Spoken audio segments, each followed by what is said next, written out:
Today we're going to talk about hardening Okta. We're trying to make this, contextualize this into what are the goals and how are you going to do this. And we're going to walk you through actual actions in the Okta console.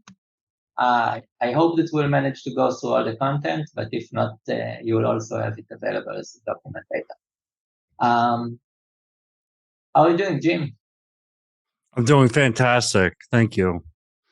Thank you very much for joining me. Yeah, thanks for having me on. So, as by way of introduction, digital identity strategist during the day. I work for RSM US LLP as a director in the identity and access management practice. And where people might know me better from is the Identity at the Center podcast, which I co-host with Jeff Sedman. And yeah, Gal, you've been a guest on the podcast in the past where we built our initial relationship.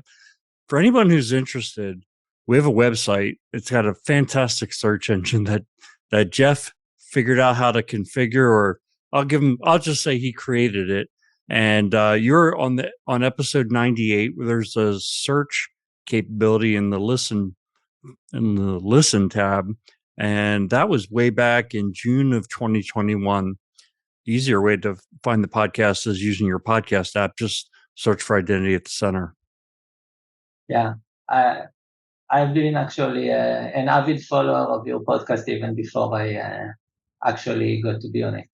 Well, thank you. The podcast. Yeah, okay. We try to educate and entertain, and we drop a new episode every Monday morning, so it's reliable. It's your go-to for something to listen to on the way to work. Yeah.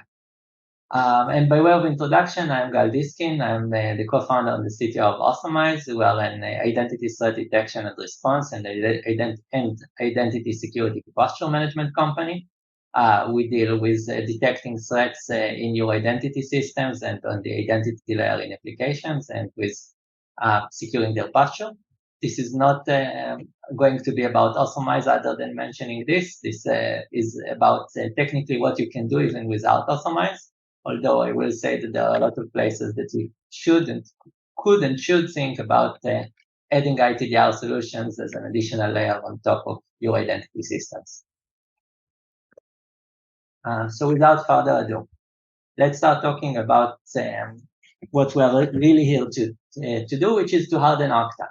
But before we talk about that, we need to talk about what are the actual attacker or threat actor goals when they come in and they compromise Okta. From the initial access, what are they actually trying to achieve? So there are three main, basically three high-level goals that you can discuss. One is the ability to impersonate any user, the ability to log into any user account in the identity system. The second is to achieve full control over the downstream apps or services connected to that main identity system.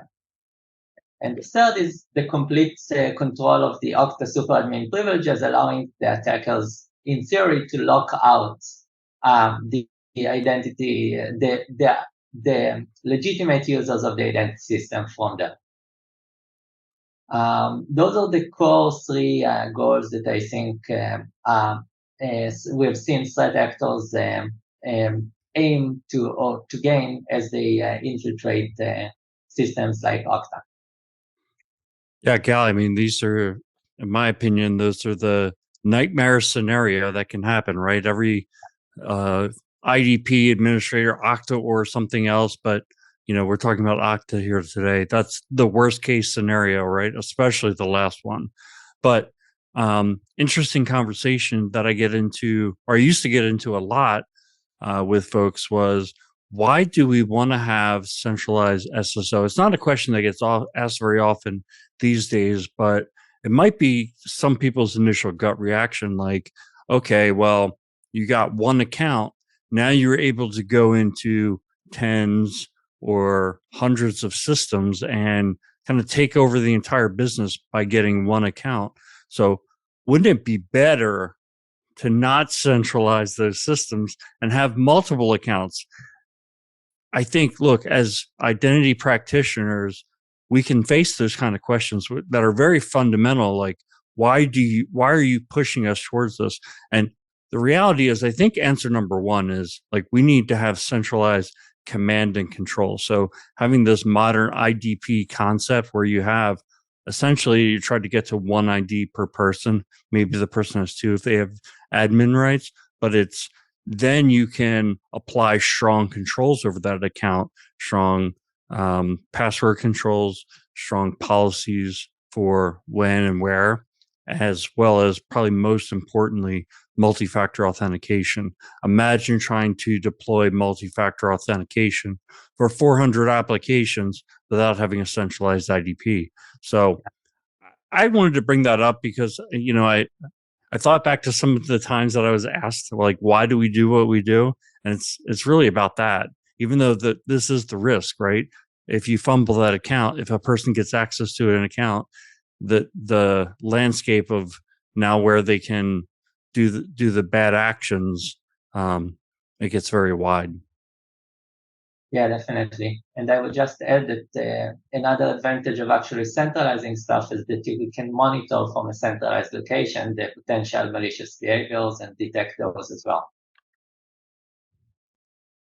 So let's talk about the four core pillars of hardening, and then we'll get into each one and discuss how we actually do that and go into Okta and see what are the top priorities in each one that we can actually literally see in our eyes now. So the first goal, protecting from the initial compromise. So the initial landing of the threat actor in an account in your identity system, any account, any place, any initial foothold. The second step is reducing the attack surface, as any type of hardening requires you to do.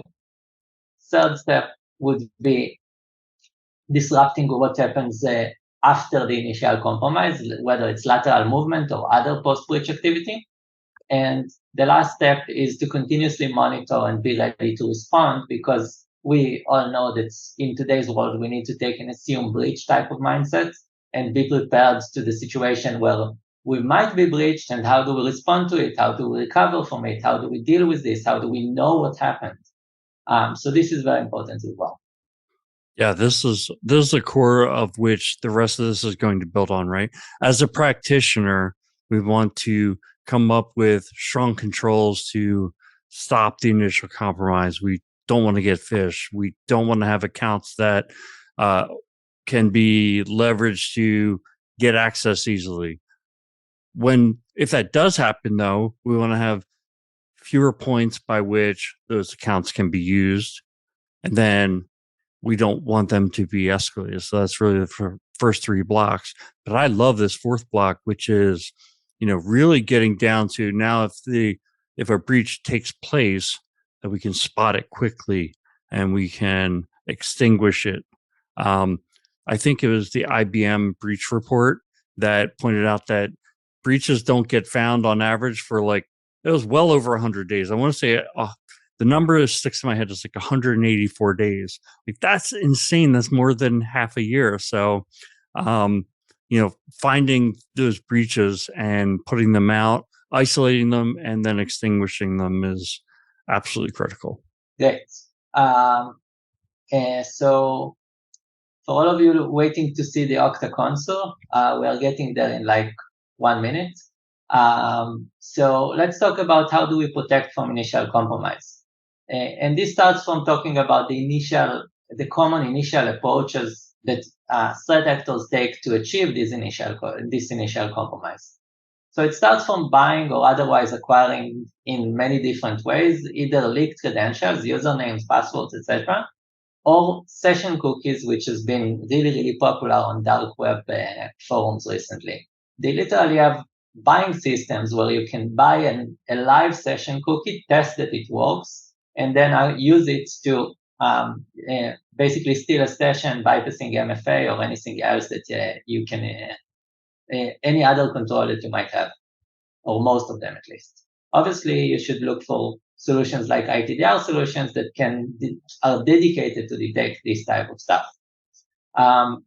Another technique that is common, obviously, brute force, password spraying, and credential stuffing. You're reusing any credentials that are known around or just trying to force it. Doing various phishing attacks to get those. Using MFA fatigue attacks once they have credentials but need to bypass the MFA, or other various social engineering methods to bypass MFA. For example, getting your help desk to register an additional authenticator in order to bypass the MFA was something that was utilized recently. And obviously targeting password recovery and user activation flows. Again, user activation was really recently used as another flow to take over an account of an employee that has not started yet. And obviously insiders are always a threat in that sense. What do you think, Jim?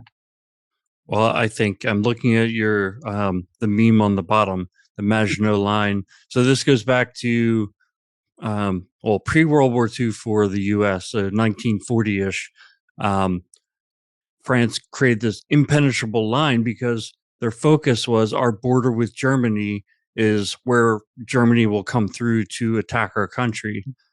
What they didn't think of was that even though they didn't hold Belgium with this new style of warfare called blitzkrieg, they could easily go through Belgium, go right behind that line, and head right for Paris. And that's exactly what they did. And they took over the country in 6 weeks. And so the idea here is that, as practitioners, we have to think about, we have to put our mind in the mindset of the enemy. What might they do?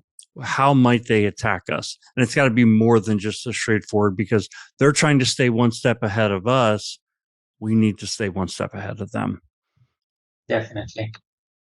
So let's go into Okta and talk a little bit about what can we do in Okta that is not necessarily a default to make it more resilient to initial compromise. So the first thing is actually very simple. Go to the general security settings and scroll down. At the bottom, there is Okta Threat Insight. Threat Insight is an Okta threat detection mechanism trying to detect things like password spraying, credential stuffing, malicious IPs, and so on, and being used to access Okta. It's very sad that Okta is not very transparent on what is actually being detected there.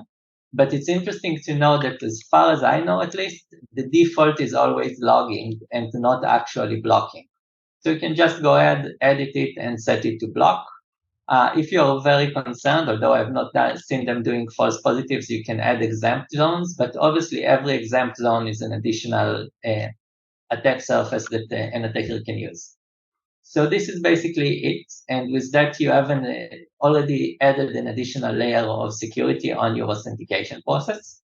I highly recommend also to prevent user enumeration, because it makes the work of the attackers harder, as well as limiting the activation email lifetime, even less than 7 days personally. And lastly, while we're here in the general settings, definitely enable all the security notifications to your users. Hopefully, one of them will notice something weird happening in his account and actually report this, and that would actually help you. So this is at the high level, the simplest thing that you can do to deal with the initial compromise. But once you did that, let's go into the next step, in essence. So, yeah, one thing I wanted to do is just point out, when you get to that threat insights piece, there's not a whole lot of configuration options. It's essentially, on for logging, on for blocking, or turned off. As far as I understand it, Okta does not release what the algorithm is. So, I think there might be the conservative mindset from a user experience perspective to go with only logging. But you need to then have the infrastructure to handle, hey, what's being logged and interpreting those logs. And then what are you going to do about it if a threat actually is occurring? Yeah. Conservative from a security standpoint, however, is, block, kind of shoot first and ask questions later. Definitely. And I am very pro setting it to the block mode. And so the order of things that are being evaluated as somebody is trying to log into Okta, it starts from the threat insight. If you pass this, it goes to the global session policy. The global session policy controls the sessions that your users are having. And here it's very important to establish separate policies for admins and for regular users. Okta is very nice. They are maintaining a dynamic group of Okta administrators that you can apply the admin policy on, which they will automatically populate for you. And obviously, on the admin policy, you want to go wild because those are your Okta admins. They are your single point of failure. And honestly, most Okta admins can escalate in various ways to super admin, or at least multiple of those roles can. And this is documented in different research pieces that are already out there. So I would highly recommend to add a lot of blocks on this layer. Add multiple deny rules, basically, for anything that you could be concerned about. So change the policy to add rules on top of the rule that actually allows login and say, anytime that for an admin, for example, if the risk is high, I'm just blocking. I'm not even thinking about it. If the location is abnormal, I'm not allowing it. If the IDP is not expected, I'm not allowing it. Basically, as many rules as you like to just block anything that could be a concern. And then the other piece is think about your session management. Because session hijacking using stolen session cookies and session IDs is very, very common, as we mentioned. So the one thing that you can do from here is already set limits on those sessions. And I see a lot of organizations, even more than 50%, I would say, that go with no time limit on the session. And as Jim was telling me earlier, this is really not a good idea, right? Yeah, well, no, you had right back in one of the previous slides that you showed, I thought one of the things we should highlight and talk about is that session cookies are now part of what's being sold, right? And so a session cookie would tie back to a session on the Okta server. It's going to be some kind of encrypted or hash value for the session ID in the cookie. So it's not like something you could change or extend. If that session no longer exists, that cookie cannot be used. But I've worked with clients where, their business folks are making the argument like, we want as long of a session because, people use this application once every up to 6 months. And so we'd like to have the sessions expire after 365 days, or they would tell you lifetime if they could, right? So as a practitioner, we need to be able to, we know, okay, that doesn't sound secure. Well, here's the facts is that those session IDs are being stolen by malware that gets installed on people's devices, exports those session cookies, and they're being sold. This isn't something theoretical. This is something that's happening. So if that session is still alive, and by the way, those session cookies get uploaded, they get used pretty quick. We're not talking about they're sitting out there on sale and then they have a markdown and then, all right, well, you can buy these session cookies that are 30 days old. Like nobody's going to want that. They're getting used right away. So even if you're at 8 hours, that's much worse than 2 hours. And 8 days is much worse than 8 hours. So again, from a practitioner perspective, push back on the business or make them understand the risk as that increments up in terms of the lifetime of those sessions. You have the risk that somebody could buy that session and use it. And Gal, from my understanding, if you have the session cookie, you're not going to be prompted for an MFA if you use that to restart a session. Is that correct? You're correct. If your session cookie MFA claim is still valid, you're not going to be prompted again. Right. And like I said, with the threat insights, I don't know if they would say, if it would be smart enough to say, oh, that session was last used by this IP address. Now you're at a new IP address. I'm going to, again, that algorithm is not clear. I think your best bet is to have it on. Maybe it does detect that. But yeah, you put yourself in that compromising position if you have real long session life. The counterbalance is user experience. So, we have to keep that in mind. I mean, as practitioners, we have to try to find the right middle ground. I think Gal and I like to tend towards more secure than better user experience. You may be in an organization that tends the other way. So that will kind of like put you on, you've got to kind of speak to both sides. If you're talking to your security engineers, sometimes you have to be a proponent for the user experience. If you're talking to the business, you might have to be the proponent for let's be more secure, because what you have to find is that right balance for the business. Yeah. Okay. So here, as we go on, the next thing after the global session policy is the specific application you're accessing. And it's important to note that Okta is modeling this admin console as an application, as well as the user dashboard as another application. So these policies also get evaluated as you log into Okta or to applications connected to Okta, like all of those that we're seeing over here. And what you need to do is basically, in general, you need one policy for the default and one policy for the sensitive application. So the Okta admin console is obviously one, but also the management console of your firewall is a sensitive application, right? Because it can change the security settings of your entire organization. So you should collect all of those sensitive applications into one policy and basically apply it to be very strict. And again, these policies are very similar to the policies that we were talking about earlier. You have multiple rules. You should add the deny rules, obviously. You can add also rules that relate to the device requirements. You can have managed devices in Okta, and I highly recommend to use it. And you can add constraints on the type of MFA that you allow. And obviously, you need to be very careful here. One pitfall that I've seen in a couple companies is that they allow a lot of different forms of authenticators. For example, they allowed phone authenticators, they allowed SMS authenticators, which are anything that is tied to a phone line is somewhat weak from the get-go when it comes to authenticators. But what was really bad is that they allowed registering both at the same time. And then, funny thing, they had this setting, any two-factor types.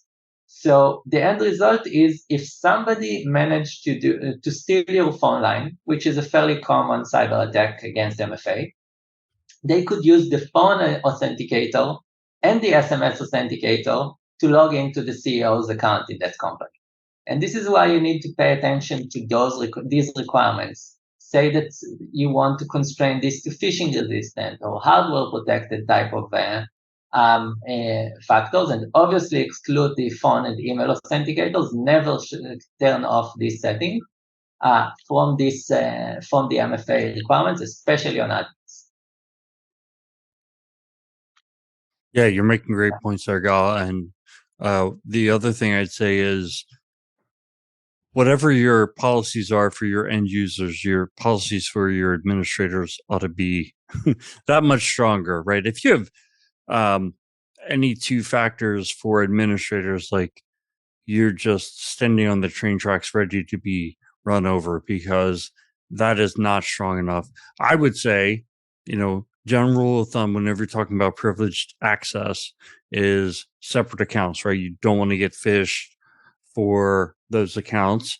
And then I think the other thing is stronger policies, stronger authentication policies, longer passwords, more complex passwords, stronger forms of multi-factor authentication, maybe multiple factors of multi-factor authentication. What you want to do is those accounts to never get compromised.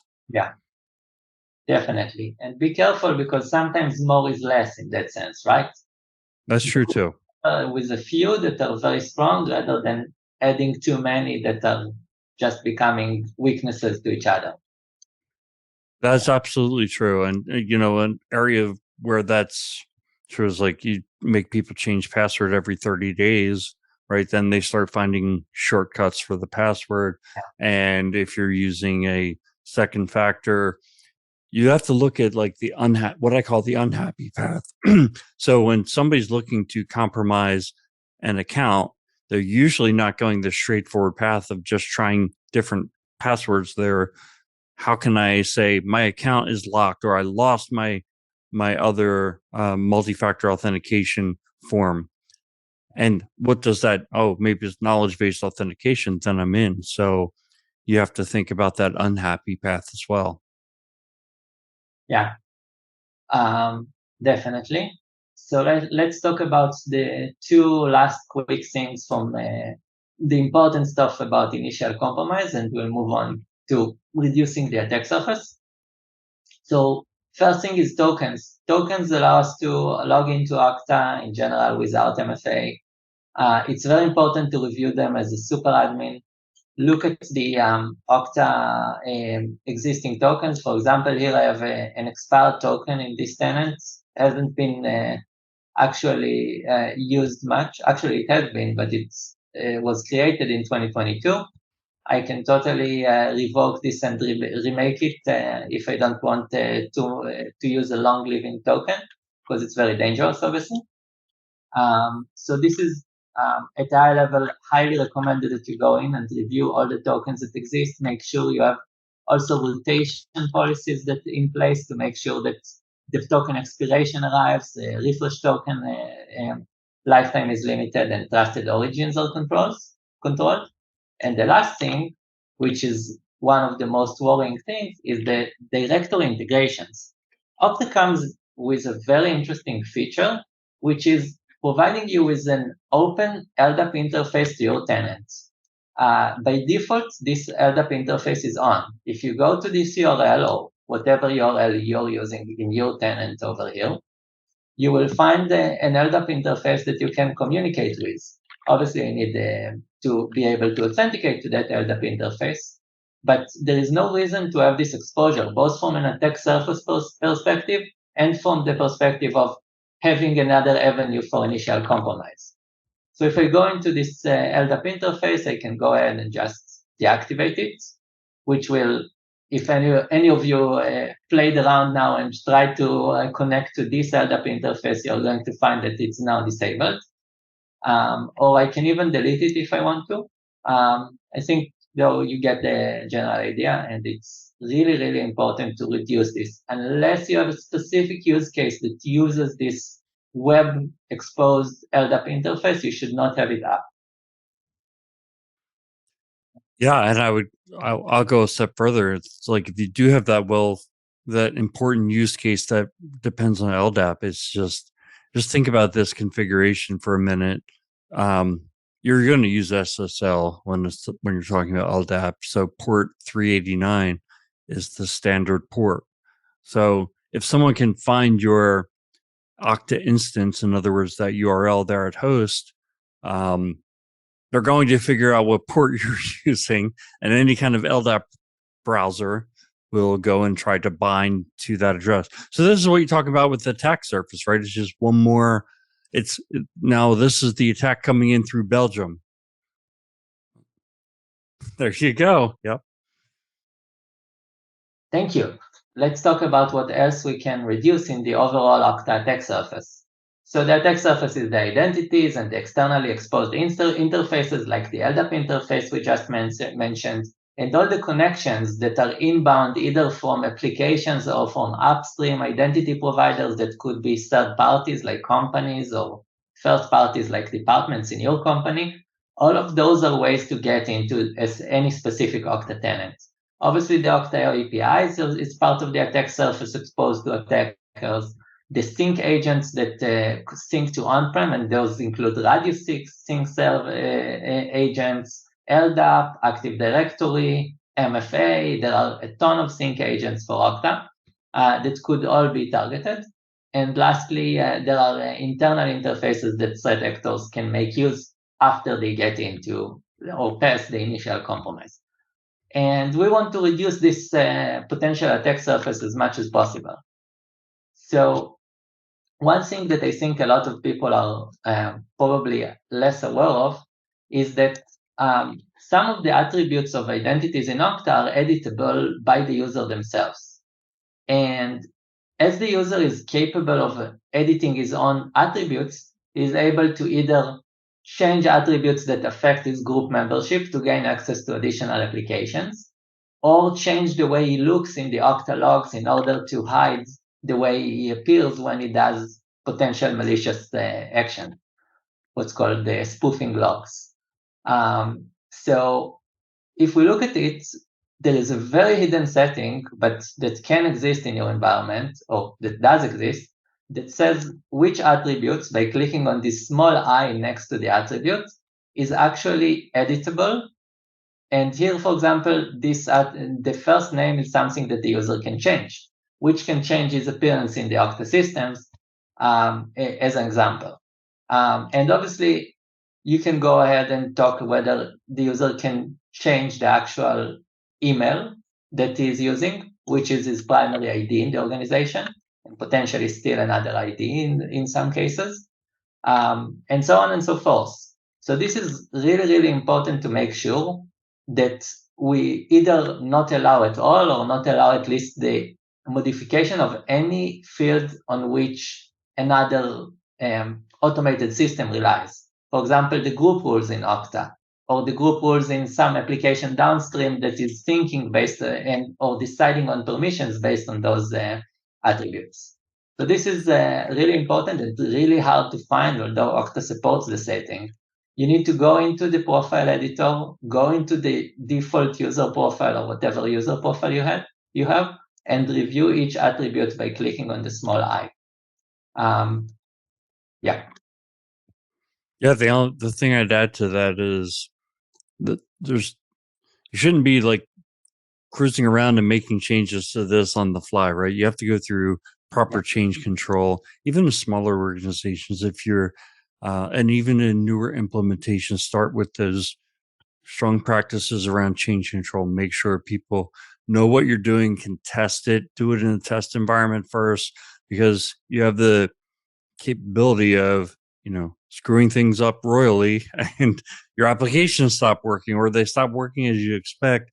Sometimes, you screw things up and it's like the place is on fire, and that's actually a better thing than you made a change and you don't even realize it, that it's messing things up in the background, right? So be careful with this, I'd say. And like, if your organization doesn't have strong change control now, use this as an opportunity, because one of my famous sayings or things I say all the time is, identity management is middleware. You're connecting applications, a large number of applications. And when that middleware goes kaplooey, it can affect a lot of different systems and it can have unintended consequences. You need to have good change control. Yeah, definitely. And you definitely don't want your users to change critical attributes, which is exactly why you want to block them from this permission and let them read only most of those attributes. Cool. So let's talk about another technique, which is both very common post-exploitation technique as well as the general weak configuration, which creates additional attack surface, which is applications that allow you to synchronize passwords out in different ways. This includes in Okta two different types of configurations. One is the scheme type configuration, which is basically automated provisioning, and the other is the secure web access or password saving type of situation. So here, basically, I can go into one of the applications, standard Okta application, and theoretically, as an attacker, I could go into the provisioning tab if I already compromised an admin that can edit these settings, decide that the target is my server, whatever scheme server I have, and decide to sync to the application, to this scheme server that I just configured. I can decide to enable password sync, which will get the password to be sent and to whom, to my server, and which password I can choose to sync the Okta password. Now, there is no way to disable it, so the best way is to actually not have this enabled anywhere and consider the use of syncing passwords as something, syncing the master passwords, obviously, the Okta passwords, is something that you disallow across your entire company. Because this can allow the user to sync out the password even of the super administrator of all of Okta, gaining complete control of Okta. So this is very important to review your application lists and make sure that the secure web access and the scheme usage is actually being done under controlled settings without using the master password. This creates a very risky attack surface otherwise.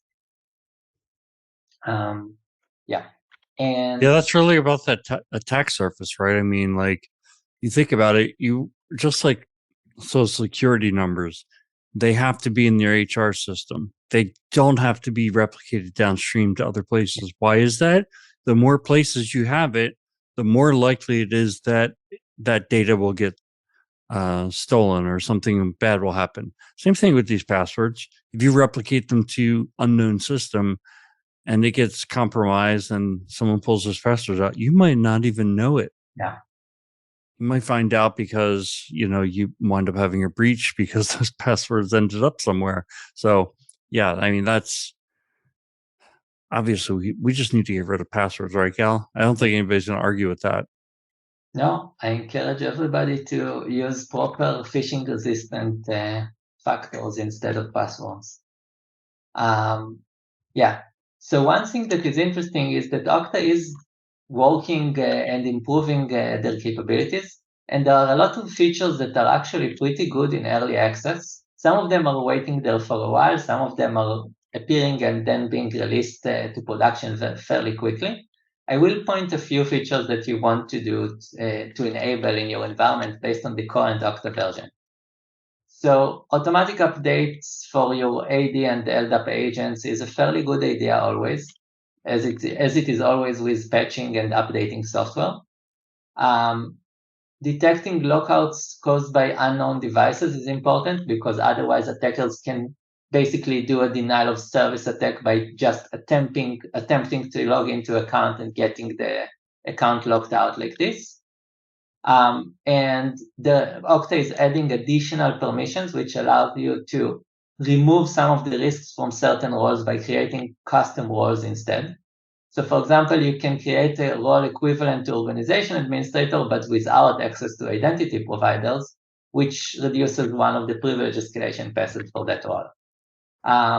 And yeah, this and last thing is the phishing resistance for FastPass for iOS devices.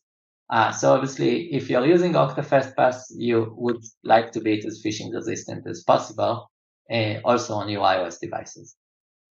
So those are a few features that I really recommend to turn on to get your Okta more secure.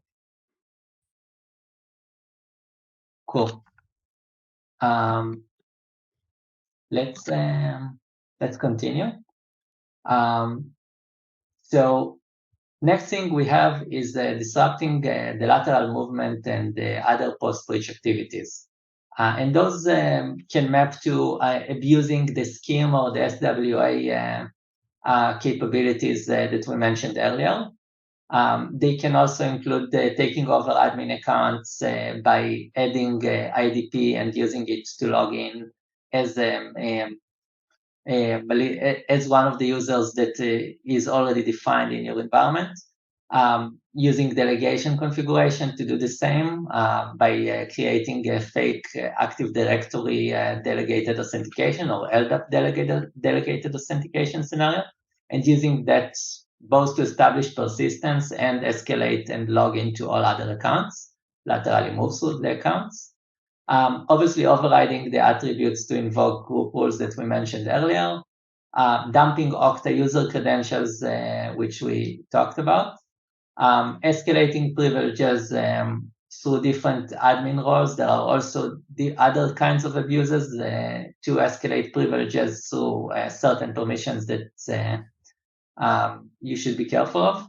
And lastly, logging into downstream apps by performing the golden application configuration attack, which is like Golden SAML, but you don't need the signing certificate per se, because you can just reconfigure the application to sign into the identity that you want downstream.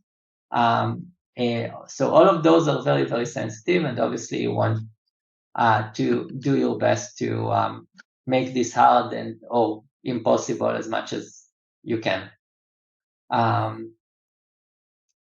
So to show you a few examples of those, and I think we're starting to be over time. So one thing that is very important is to obviously review your administrators. There are well-documented ways for organization administrators and application administrators to escalate privileges to super administrator. But in the case of application administrator, this applies only when they have full control of a scheme-enabled application, SWA application, or when they are unconstrained and can create applications. So as you see assignments like this, make sure that they are constrained. Edit the assignment, for example, for Jake here, and make sure that this entire organization, it should not be what it says. Only the application that he needs. So figure out the application that he needs, whatever it is, and just select it. Yeah, I'll not wait for Okta search to finish. I'm sure that you guys know how it looks. So this is very important to make sure that you don't have these type of things. Any admin role that has access to either the password sync capabilities, customization or editing the HTML of the login pages, or to the IDP settings or delegation settings, is potentially an admin account that can escalate to super admin, and you need to treat it as sensitive as super admin accounts are.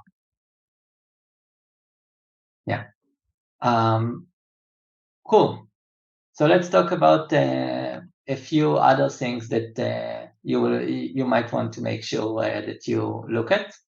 One is the hooks. Hooks allow attackers to steal data or even modify data as it passes, especially the inline hooks that allow actually the modification. And all of those hooks go to your own webhook servers. And these webhook servers can be compromised, just like the delegation and sync agent servers. And you should treat those as the most critical infrastructure, no less critical than Okta or Active Directory in your environment. This is extremely important here. And you should review all the hooks that exist in your environment, make sure that they actually make sense, because the hooks receive a lot of sensitive data and also are able, in certain cases, to change, for example, add SAML assertions to the SAML hook, which allows the attacker potentially to escalate privileges downstream and things like that.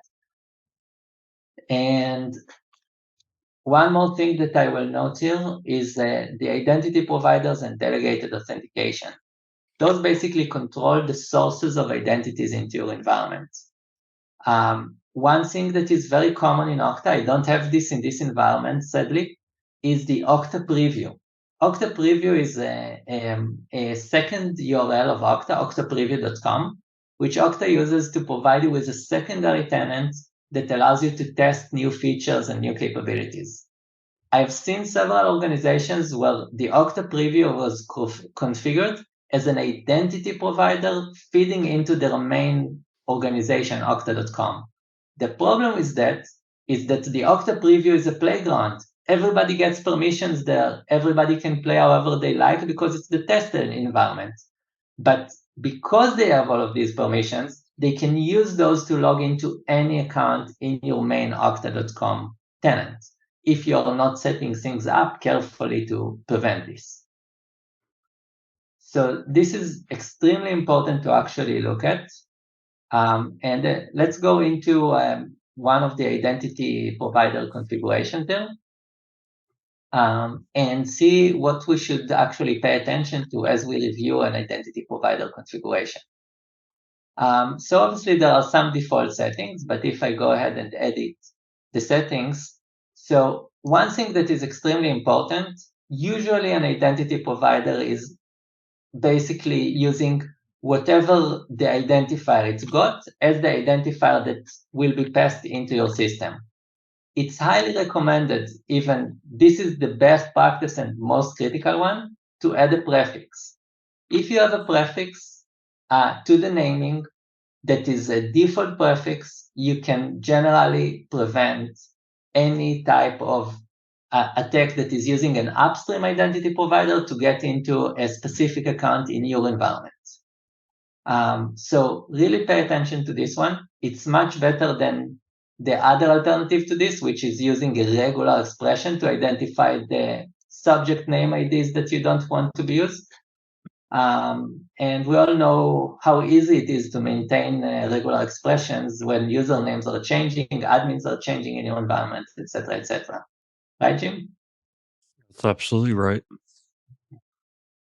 Yeah. Yeah.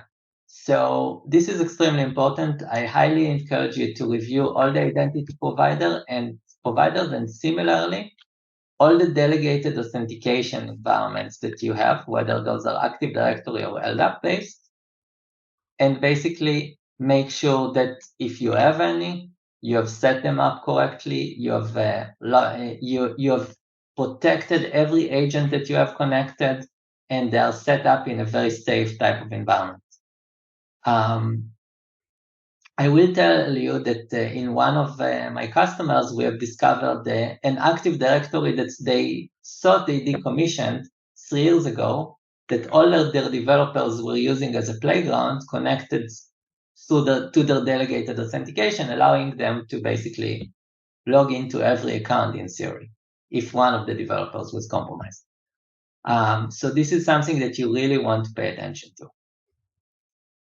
And with that, I think we are pretty much at the point that we need to start to wrap up.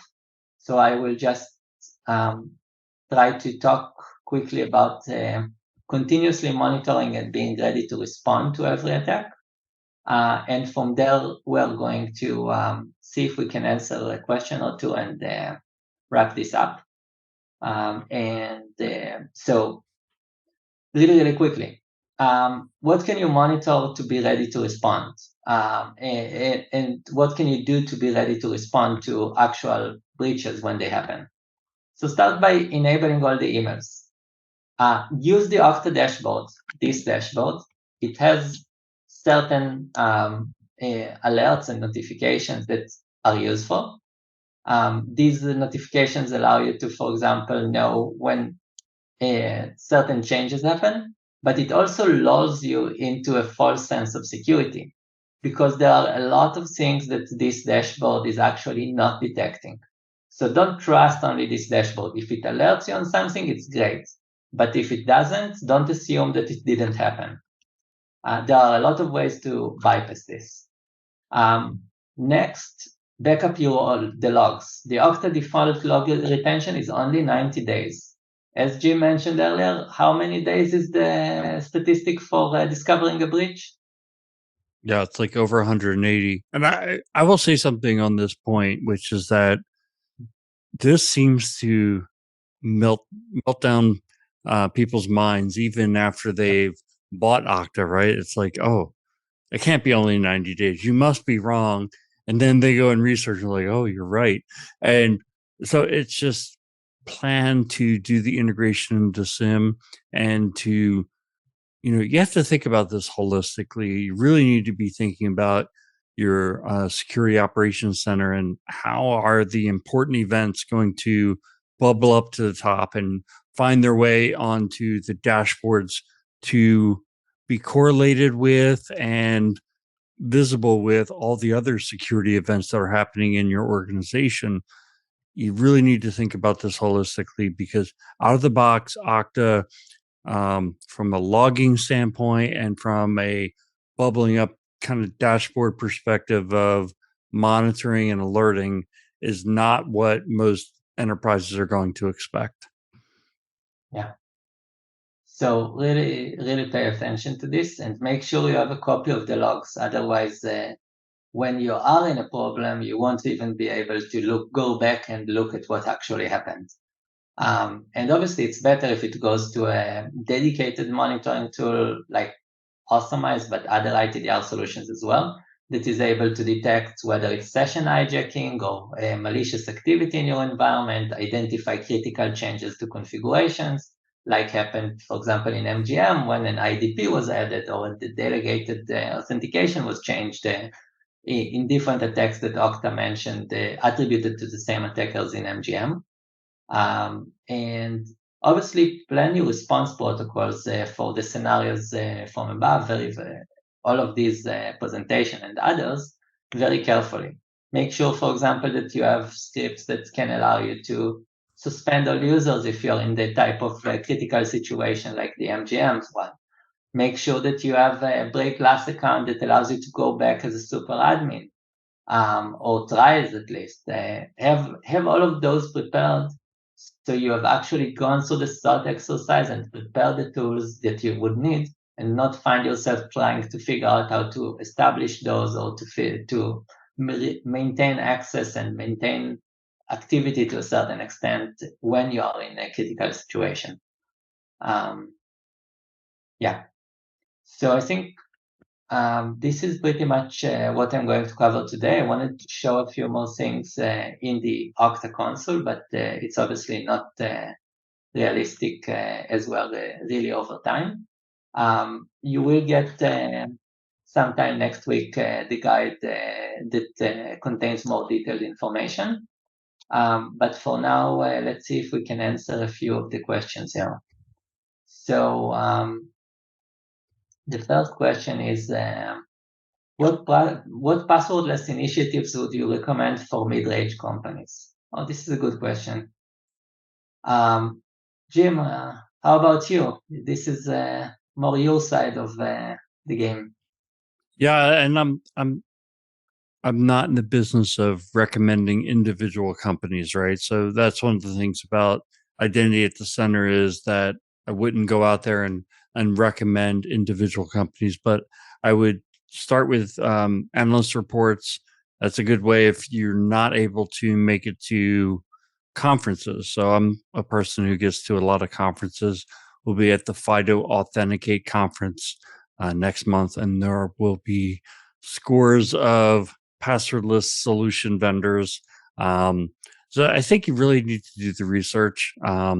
I mean, it can start as simple as going into Google and typing passwordless tools, and I would start your research even at that point. But then analyst papers like Gartner, Forrester, Cooper & Cole, they're great analyst firms, and they have reports on passwordless and analysis of the space. But you don't want to stop there. You need to then shortlist and have actual conversations. I would just add to this that make sure you only make choices on phishing resistant solutions at this point. A lot. I see too much legacy solutions still selling. So that's it. Let's talk a little bit about SIM. We have two questions there. So it's not easy to send all the data to one question to the SIM, but Okta added recently log streaming to the SIM. Some data is not there. Some data is not in the Okta logs at all, and you have to go through the web interface to actually read it. I know because we found it the hard way when we tried to monitor for certain attacks in Authomize. So that's one. The other question here is, after integrating Okta logs into your SIM, what are some of the things that you can configure the SIM to monitor? So obviously, sync events that are related to passwords, obviously connections of new IDPs, changes in IDP settings, any critical configuration that was mentioned today, you should monitor. I highly recommend, though, to rely on an ITDR solution because it takes a lot of research and it's an evolving field, just like any other field. You wouldn't do your EDR in your SIM, so you shouldn't also do your ITDR, your identity threat detection and response in your SIM, just like you're not doing your endpoint detection and response in your SIM. But if you do, be ready to spend a lot of detection engineering time on that.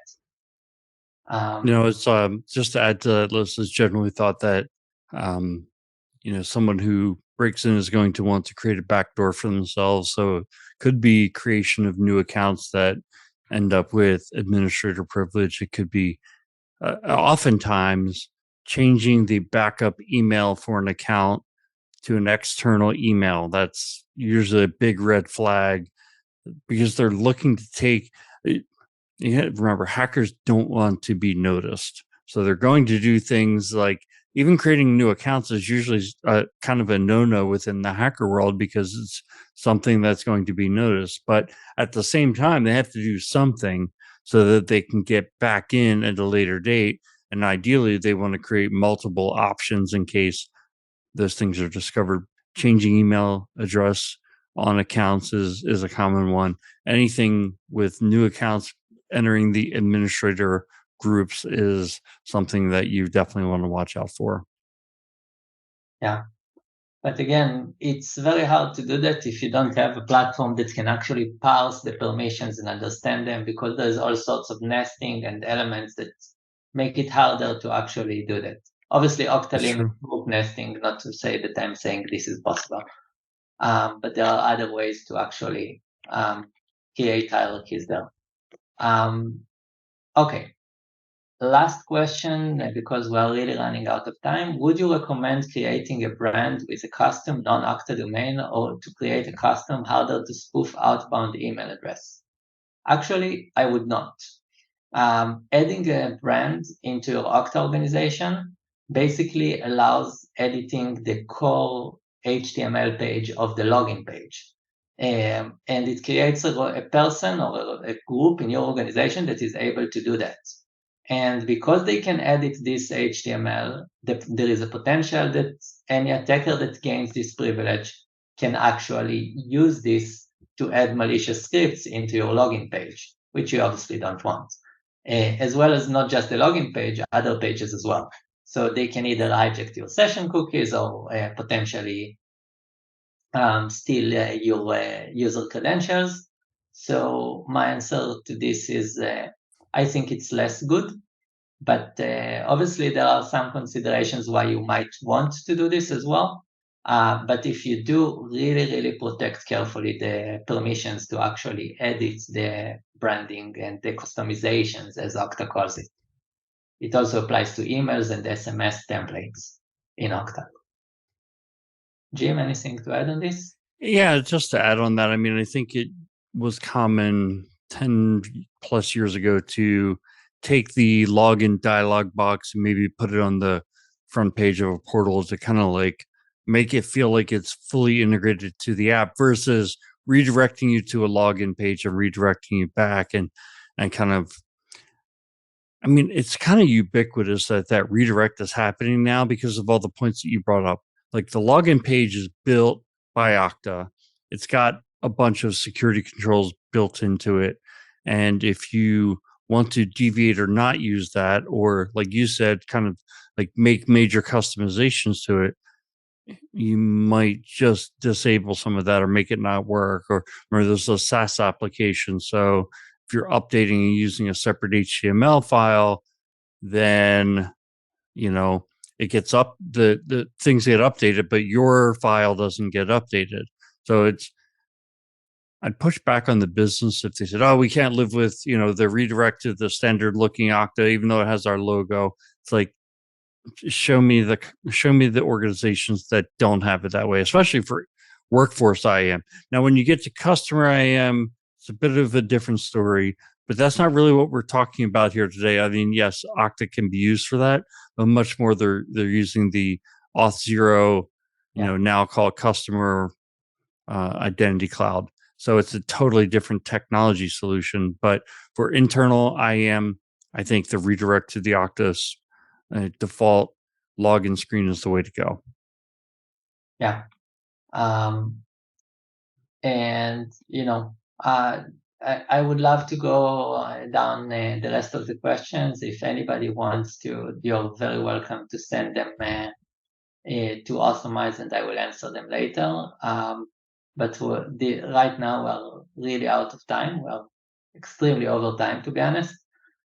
So with that, I want to thank everybody that joined, and I want to thank you, Jim, for joining me on this session.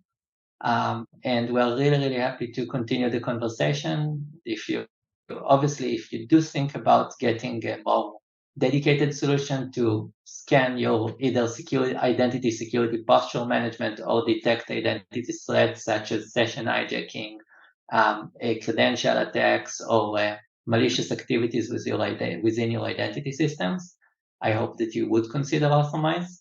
And with that, thank you, and bye-bye.